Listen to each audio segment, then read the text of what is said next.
Alright guys, that's SummerSlam done and dusted. Now we're going to dissect it. Man, we had one of the best debuts I've ever seen in the history of professional wrestling. And we had a shocking title change and some great matches along the way. Let's get into it guys, straight after this.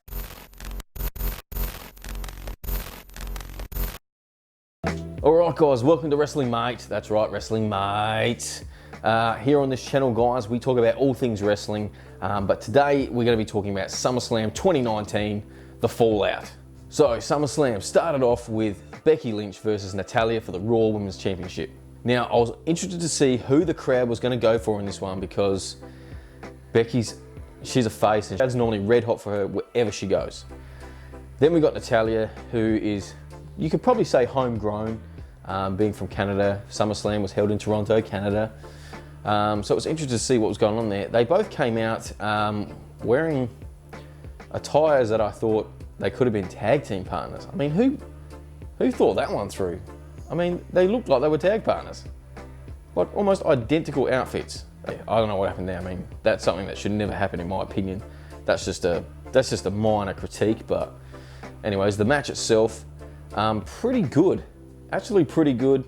Like I said, the crowd couldn't really decide who they wanted to go for. Both women used each other's finishes on them. Being a submission match, that was the stipulation, guys. Let's get that clear. So you must win by submission. At one point, I actually thought we were going to get the Montreal Screwjob all over again, but this time in Toronto. Didn't obviously come to fruition, but nonetheless, the match was pretty solid, guys. Natalya, a bit of a ring general. You know, she's known for doing all the 1% things right. There was a spot there where she came off the ropes, she did the step over on Becky, and then coming with a drop kick. She fell about this far short. It was a pretty amateur moment, to be honest. But like I said, we're all human guys, we all make mistakes. But what I loved about that was that Becky was switched on. She immediately went to grab an ankle and just turned that into something out of nothing. Truly switched on. And it's no wonder why she's so over. So guys, in the end of the day, Becky Lynch got the win with the disarmer and retained the Raw Women's Championship. This led to our next match, guys, which I was quite surprised where it was on the card, to be honest. We had Goldberg versus Dolph Ziggler. Dolph come out, cut his usual promo, blah, blah, blah, blah, blah, calling Goldberg out. We get the iconic music hit, they cut to the back, Goldberg opens the door, this time no blood, no concussion. Marches to the ring, hits his pyro spots, spot on, and breathes out smoke like an absolute monster. Makes his way to the ring. Now, this match, in my opinion, was booked to perfection. They booked it perfectly. It was Goldberg's redemption. Now, bell rang and almost instantly Dolph Ziggler hit him with a super kick. He went down and that was shock factor. And I thought, wow, we could actually almost, and the crowd was into it, we could almost have a winner straight away here. Goldberg kicked out, Ziggler hit him with another one straight away, kicked out at one again, and then from then on, it was ass whooping time. And Dolph Ziggler, you were definitely next, mate.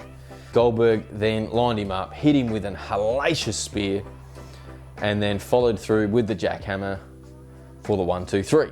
Then we got a bit of a weird segment afterwards where Ziggler kind of grabbed the mic and he wasn't man enough to go one-on-one with Ziggler, which made no sense because he actually just did that. Like, it just happened. So not sure what that was all about, but Goldberg anyways took the bait, came back to the ring and speared him out of his boots again. And I thought, okay, yeah, fair enough. That happens. But then Goldberg left and it happened again. Ziggler called him out again, and the same thing happened, but this time he came off the ropes twice, and it was one of the best spears I've ever seen. Pretty much rivaled, maybe Nunzio that he took in the 2003 Royal Rumble. If you haven't seen that, check that one out, guys, on the network or on YouTube. My God, brutal, absolutely brutal. So yeah, look, the crowd was lit for that. You know, when Goldberg kicked that spear, bounced up with the big traps just pumping. You know, it was pretty good to watch. It really was. So perfect booking in my opinion. Ziggler did his job and he sold like an absolute legend. He sold those spears perfectly. So well done to you guys. Goldberg's redemption complete. achievement unlocked. This match to follow the Goldberg match was the United States Championship match between Ricochet and AJ Styles with the club, the original OC as they're calling themselves now. And I kind of dig the Gallows coming out with the face paint, and it wasn't no 2-second jobby. It was definitely like airbrushed, so there was definitely some work and time put into that, which I like that kind of stuff. I hate it when I see like that Mojo Rolly paint stuff. Like, what is that? Get rid of it. So that was good. And then Ricochet come out in some absolutely sick gear, man. Being a bit of a Batman geek myself, he come out in like a Nightwing kind of get up, and it was so cool, man. I marked out for it, I'm not gonna lie. I was digging it. But at the same time, I had a thought of, what are you doing, man? You got like, literally, you have like an 8-pack. You are one of the most ripped guys on the roster. Don't cover that shit up. What's wrong with you? But then I thought, hang on a second. Maybe it is a good idea. Think about it. New get up. Possibly new action figure. Possibly more money from royalties. If that's how it works. I'm sure they must get royalties for their action figures. They must do. So if that was the plan, to look cool and get more money, then why not? Why wouldn't you do it? Anyways, the match, guys. The match itself, fantastic. Delivered everything they needed to do. And I can see some people probably going to whinge about, you know, it wasn't long enough. It wasn't an absolute classic. I thought it was really good. I thought it was really solid. They hit all the spots they needed to do. There was some stuff I've never seen before. There's a great, unique, hard-hitting match. The finish was Ricochet was on the top rope. The OC distracted him, which allowed, and then he went for a corkscrew onto AJ Styles, but AJ caught him in almost a powerbomb position and then hoisted him up into the Styles Clash for the 1, 2, 3. And it was sick, man. It was absolutely like, that had to be done almost to perfection. So they must have really practiced that one. And a couple of premier talents like that delivered exactly what they needed to do. And I kind of enjoyed that they didn't go too long, because it leaves a bit to be desired. The program is not over between these two. I'm telling you right now, we're going to see some absolute classics from it. It's going to be a great feud. It's going to be a great feud, and I can't wait to see more. Our next fall was for the SmackDown Women's Championship, which was Bayley going against Ember Moon, Bayley being the champion. Ember Moon, I'm not 100% sold on her yet. She's got a great kind of moveset. Some of it's a bit flashy and a bit just do the little things really good, and then add your spin. Make sure you polish the rest of it before you start adding. Does that make sense? I've seen some kind of like into almost a powerbomb and then flip out, kind of land back with a kick, almost like a modified GTS powerbomb looking. It was some weird move in there and it looked pathetic. Hated it. Don't do that shit. Anyways, getting onto it, the match itself wasn't too bad. I actually enjoyed it, but what made it seem worse was just the crowd, man. That crowd tonight was just temperamental. I mean, it was terrible. That 1 minute they're hot, the next minute they're cold. And it wasn't as though the matches they were getting weren't that good, because they were all pretty good. End of the day, guys, the finish for that match was sick as well. We're seeing some good quality finishes in these matches now. Definitely at pay-per-views, for sure. The Bayley to belly off the top, I've seen it done before, right? But that was the best one I've seen. It was like with authority, man. I loved it. Bayley got away with the win. And hopefully this can just get the ball rolling, and just the SmackDown women's division is pretty light at the moment, and there's not much going on. Give me something to be excited about. Draw me into that division. Come on. You've got the talent there. Use it. Our next contest, guys, was Kevin Owens versus Shane McMahon, with the stipulation being, if Kevin Owens loses, he must leave WWE. Now, I actually thought Shane was going to go over in this one, guys, and then there'd be some swerve to get Kevin Owens back and they'd run a program again, and it didn't happen that way. Kevin Owens, let's get it out of the way now, he went over. Shane, you need to give it away for a bit, mate. Just go away for 2 years or something. I mean, you're killing it. You're taking spots away from hard-working guys and girls, right? And you're not delivering. That, you know what? To me, it was a waste of time because it did nothing for Kevin Owens. I don't think it did anything for Kevin Owens at all. I mean, Kevin Owens, this is a guy, NXT champion before, United States champion before, Intercontinental champion before, Universal champion before, beat John Cena in his first match. You know, in the independent scene, he was massive. Beating Shane McMahon, what's his attributes? What's Shane McMahon done in wrestling? He beat The Miz at WrestleMania just gone, did he? What's he done apart from that? Jump off some high stuff? What's his resume? What is it? Wrestling-wise, what is his resume? Nothing. Just stupid booking. Didn't enjoy it at all, guys. I love Owens. He is an absolute talent, and I feel sorry that he was in that position. Nonetheless, let's move on, guys, to the next match. Now, the next match surprised me because I didn't think it was going to be on so early. I actually thought it could have been the main event. That being Charlotte Flair versus Toronto's own Trish Stratus. Now, I'm going to harp on the crowd again, guys. If you're in that crowd, seriously, have a look at yourself. What a pathetic effort that was, guys. WWE, if you're also listening, I know it's not happening next year because we're going to be in Boston, but seriously, we cannot have another big pay-per-view in Canada again, or Toronto especially, because you guys killed it. You had an absolutely lit card and you ruined it. You absolutely ruined it. You had some great matches and you were dead. Nonetheless, guys, let's get into this match. You know, like Trish Stratus coming out, that should have been a huge ovation. It should have been massive. It wasn't. It was quiet. I thought their match in general was really good and almost match of the night. Trish Stratus definitely still got it, and that's another thing, guys. You know what? The crowd again. I'm ripping into this crowd hard. I'm telling you, you guys are copping it. Where was the "you still got a chance"? I mean, seriously, Trish held her own, and there were occasions in that match where you thought she was winning, 100%. You know, two examples of that was when she hit the Stratusfaction. Surely, the Stratusfaction, you know, 1, 2, 3. No, Charlotte kicked out. Then when she locked in the figure 4, but then bridged back into the figure 8, surely that would have been an epic finish. I would have loved to see it end that way. Wasn't to be. Charlotte is an absolute stud, if you can call a girl a stud. Every aspect of her game is on point, man. She's unbelievably good.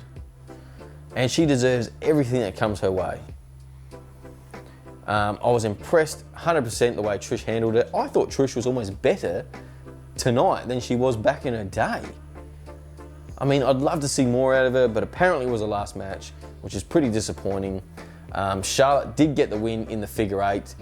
One thing I was disappointed in with the finish of that was how quickly she tapped out.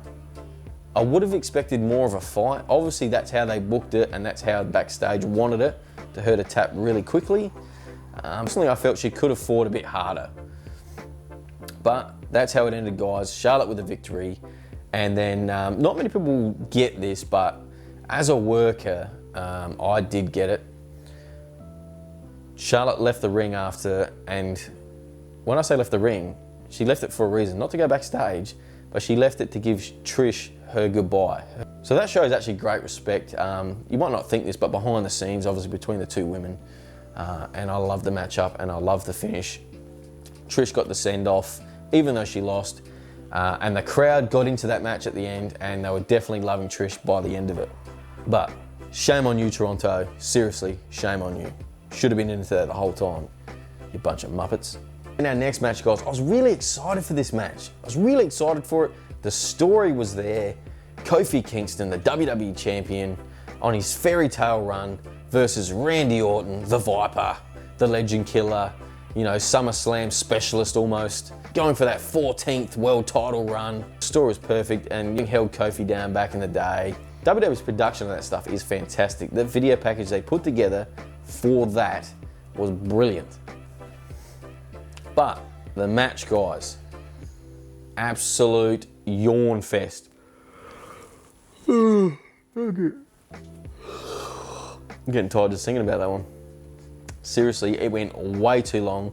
The crowd were not into it, and I don't kind of blame them. I can't blame them for that one. It was boring. We were getting Kofi sucks chants. Now, have you heard that in the last 5 years? Not at all. It was Kofi sucks, Randy's boring. Was it that? Kofi sucks, Randy's boring? It was something like that. It was definitely Kofi sucks. And the finish, guys. What was that finish about? Who booked the finish? Seriously, who booked that? So if you didn't see it, guys, the finish was Kofi was getting beat outside the ring, and Kofi's family was out in the front row. Kofi's little son was kind of eyeballing Randy and giving him a bit of lip, as you're allowed to do, being a fan. Randy kind of stared him down, and while this was happening, he got a bit carried away, and he didn't realise the count in the ring. The 10 count happened, and it was a double count, double disqualification. Kofi then seen Randy looking at his kid, and then flipped it, and then just started going bananas. You know, hitting him with a kendo and throwing him into this and that, and I didn't understand the finish. Why did they go with that? I mean, I think that's the second year in a row there's been a kind of family angle with the WWE Championship at a SummerSlam. The finish did nothing for none of them. What did it do for Randy? Not that it really needs to do anything for Randy, but it did nothing for Kofi. I didn't finish watching that and go, oh yeah, Kofi's a badass. I didn't think that. The guy comes out dancing with unicorns on his pants, throwing pancakes to the crowd. It's ridiculous. I mean, I'm all for a bit of fun, but you know, have some respect for the title. Tucking it in between the title and yourself. I mean, come on, guys. You gotta be joking. So I didn't get the finish. I thought it was stupid. And I was almost surprised that Kofi was up pandering to the crowd afterwards. Like, what, are you angry or you're not angry, mate? Like, what is it? Right, now guys, it's time for the mood to change. This has got to be the best thing that has happened to professional wrestling. What am I talking about, guys? I'm talking about The Fiend. I'm talking about Bray Wyatt's new gimmick, his new persona, his alter ego. Oh my freaking God. I could not believe it. I had goosebumps running up and down me watching it.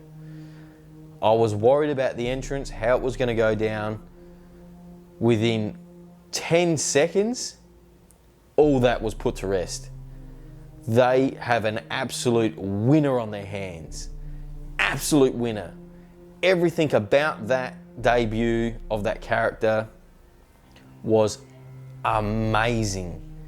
It was a rip snorter. It was a home run. It is money. I'm telling you right now, if they stuff this up, they have got some serious problems, because this thing just writes itself almost. You give Bray the keys and he'll give you the kingdom. Finn comes to the ring in full the Fonz kind of get up, wearing all white, obviously the play on the good versus evil thing. It was talked about in the pre-show how Finn was not bringing the demon, which I was a bit disappointed about, but you know what? It was perfectly booked, so don't worry about me, I'll just shut my mouth. Booker T was saying something along the lines of how stupid Finn was for not bringing the demon tonight and underestimating the Fiend, which he was 100% correct. Finn came to the ring, then the lights went out section by section again, which is cool. I like that. It's not just straight out. I like that. Then the Firefly Funhouse thing started on the Titantron, and I was a bit worried. That was the only bit of worry I had, right? And I thought, no, please do not let this happen. Do not let them bring out Bray as the Firefly Funhouse. You know, Kenny Rogers bloody gimmick. Don't do this to me. Anyways, it kind of went a bit funny, and then it changed. Everything turned. The atmosphere was electric in my lounge room, for Christ's sake. I'm talking about my lounge room, right? I wasn't even there, and that's how good it was. The song hit, and that song, my God. Amazing. Best entrance song I've heard. best entrance song. I mean, in all fairness, I am a metalhead, love my metal music, so maybe I was a bit biased. But you know what? Even people that don't like metal, that I've showed, that are wrestling fans, and some that aren't, said that was a sick song. And it worked perfectly. So Bray had the lantern, and the lantern, like, even this part of it, just the lantern was a severed head, right? Not a real one, obviously, but it was to symbolise Bray Wyatt's head, right? Around the lantern, and his mouth was a big opening, was the light. Like, dude, this guy is so creative, man. He is so creative, and he's so good at it. So he held it up, and as the music hit, it dropped down to reveal the Fiend mask, which in itself is just crazy good as well. I mean, it's the best mask I've seen in professional wrestling, and he's gonna be probably one of the best masked wrestlers of all time. Just saying. You guys, like, if you haven't seen it, you got no idea how good this was. So he made his way to the ring, the entrance, the slow walk with the sway, and then the song. Now the song, guys, was a correlation and a remix of his old song, but performed by Code Orange. So it had the remix of the old song, and there was that screaming in it, and it was hurt, heal. Like, obviously I'm not a singer, guys, you know. Oh, it was perfectly done. I can't get over how good it was. I really can't. It was so fresh and so different. When the lights come off, the crowd was stunned just from the entrance. There was about 5 seconds there where they just went, what did we just see? That was awesome. And then about 5 seconds later, this is awesome chant. Match, that was just an entrance. And you got the crowd chanting, this is awesome. Like, you are on fire at the moment, WWE, with this. Absolute fire. Then the match started, which was definitely a bit of a squash match. Finn did get a bit of a shine in here, which was a bit surprising. And Bray did sell a little bit to Finn. Now, throughout the match, you could see Bray was selling the bit, how he's a bit conflicted in the mind. But he was devastating, and he's in phenomenal shape. I mean, you look at what he was, and you look at what he is now, he's in phenomenal shape. I mean, seriously. Awesome work, man. You have worked hard for this, you've planned months for this, and I'm so glad that you got to live it through. I mean, I had goosebumps. I can't imagine how he was feeling under there in front of that crowd with all his hard work coming together. His career has been reborn, like legit. Finn got his little shine in, and there was a double stomp there off the rope. And I don't know if you guys caught it. I definitely did, being a worker, because I'm all about safety, but also I'm all about things looking fantastic and looking as real as possible. He actually double stomped and landed on his throat. Watch it back. He landed on his throat. Now, he was lucky it wasn't square on the Adam's apple, because that hurts and it's dangerous. And that would have been a shocking way for this debut to end, but luckily it didn't. Bray, obviously tough as nails and full of adrenaline. Bray Wyatt caught him off the coup de grace, right, in the mandible claw. Now, I loved how they booked this, because it wasn't it wasn't like he passed out or he tapped out. Well, he did pass out, right? But it wasn't like he tapped out. They booked it really well. He had it locked in, right? And then he passed out. But as he passed out, his shoulders were down, and the ref counted the 1, 2, 3. And it just made him look so much dominant. It made Finn look like he hadn't given up, which was also, like, not too bad. But the main purpose of this was get this character over and make him look like $1 million. They made it look like $1 billion, I'm telling you. Even the exit, right? I'm thinking he's won the match. I'm like just absolutely just in awe of this character, in awe of the production, everything about it. And I thought, how are they going to do this? Are they just going to cut to another segment? No, they didn't. They actually, even the exit was fantastic. You had the lights come on, you know, flashing around and stuff, and he did a few different head movements and stuff, and it looked fantastic. It looked so creepy, and it was good. And then it went out again. You hear Bray laughing, and then he's back down the ramp, looking back, almost Undertaker-esque. with that horror screechy music playing, and then it just went out. And it was so well done, man. It was fantastic. The commentary was really good on this one as well, which is surprising because I'm not a great fan of that team. I'm sick of Michael Cole. Renee Young has her moments. She was really good in this. She was fantastic. She actually probably said one of the best lines there was in there, which was, "I've never seen a superstar change the atmosphere the way the Fiend has." I haven't heard anything more true from her in my life. They honestly could have closed on this, guys. They really could have. And I can't wait to see more of the character. I can't wait to see more of the Fiend. They need to strap the biggest rocket ship they've got to Bray Wyatt and send him, man, because he is taking them places they've never been before. And everyone was like, AEW this, AEW that. Wow, we just got a big answer. They ain't backing down. And nor should they. Enter Bray Wyatt, the Fiend. Right, then we moved on, guys, to the main event. Brock Lesnar, the Universal Champion, the Beast, the big boy, Brock Lesnar,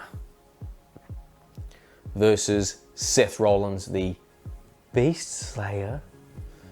I hate that he just like beats one person once and now he's like the King Slayer. He beat Triple H once, you're the King Slayer, really? That means like The Undertaker, Kurt Angle, The Rock, Stone Cold, what, they're all King Slayers as well? It's just stupid, man. Absolutely stupid. He's the Beast Slayer, even though he got beat last time. I wasn't looking forward to this match at all. I hadn't actually caught some of the Raw segments either because I'm that disinterested in it. And I was watching it with a mate of mine, and he watches religiously. And I watched the promo for it, which again, WWE did such a good job with that stuff, seriously. And I'm watching this beatdown that Brock delivered with the F5s onto the chair, but onto the actual back part of it when it was set up. Man, brutal. I liked it. There's no way of doing that without it hurting a bit, so Rollins, hat off for putting your body on the line. And then the ambulance spot, F5ing him onto the stretcher, which was on its side, same deal. There's no easy way to land on that stuff. All right, there has to be a bit of pain involved. So I thought, okay, I'm gonna give it a chance. Ladies and gentlemen, it knocked my socks off. It was the match of the night. It wasn't the moment or the segment of the night, but as far as a wrestling match goes, it was the match of the night for me. Brock worked his ass off. He sold his ass off, and that just goes out to the haters, and that's going to add to his list of good matches, you know, like with Daniel Bryan, AJ Styles, Finn Balor. He's had some absolute beauties with these people. The match was solid, some near falls, guys, hard hitting, and a surprise winner. Seth Rollins actually beat him again clean. Can't believe it, guys. We've got a new Universal Champion. What's this mean? Is Brock now going to SmackDown for Fox Sports? Is that what's happening here? Why? But it doesn't make sense if Heyman's running Raw. Maybe it does. Maybe that's the way they're going. Maybe they're changing it up finally. Nonetheless, guys, I was actually really impressed with this match. Pay-per-view itself was pretty good. I'm going to give it an A. But I'm going to give the crowd a D. I mean, seriously, lift your game, Toronto. I think Goldberg in Boston next year for this. It's going to be lit. Anyways, guys, that's my review here of SummerSlam. It's your boy, Tommy Venum from Wrestling Mate. That's right, Wrestling Mate. If you're new here, please consider subscribing. Hit the like button. Let me know you're loving the content. Get involved in the comments, guys. Love this wrestling community we've got going. It's building slowly. All the feedback, I appreciate any you've got, guys. So anyways, this is me signing off. Uru, you bunch of gurus.